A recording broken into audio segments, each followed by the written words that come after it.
avec vous. Excusez-moi, mesdames, messieurs, nous avons le fondateur de l'Observatoire du wokisme sur le plateau. Cette émission est vraiment bien pensée.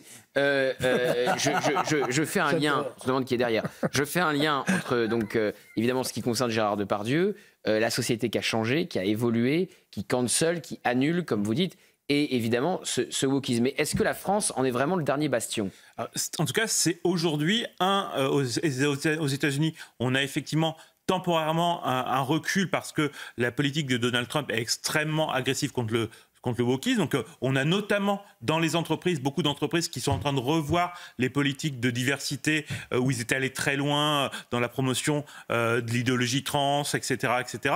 Mais effectivement, en France, on a l'effet contraire. On a un effet retour de bâton puisque une partie de l'intelligentsia française veut montrer qu'elle est encore plus résistante à Donald Trump que les autres, et donc elle est en train de virer de plus en plus woke.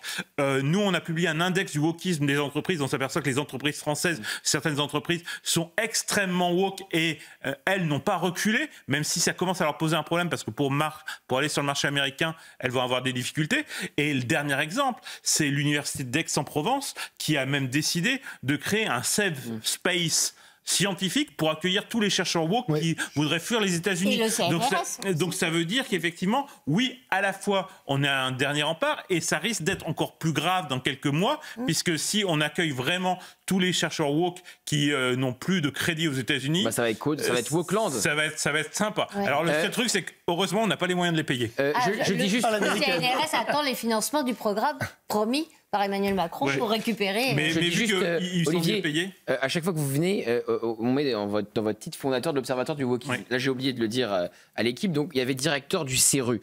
Et moi, je pense aux téléspectateurs. Directeur du CERU, c'est quoi? C'est le directeur de toutes les serrures de France. Le CERU, c'est un laboratoire d'idées qui est en charge justement. Et moi, je suis en charge des questions sur les radicalités, donc les mouvements activistes et le wokisme. Donc, c'est ça. CERU, c'est ça. Ça n'a rien à voir avec les serrures ou quoi que ce soit. Le CERU, c'est le Centre d'études de recherche universitaire. Et au sein de ce CERU, j'ai deux observatoires, l'observatoire des radicalités et l'observatoire du wokisme.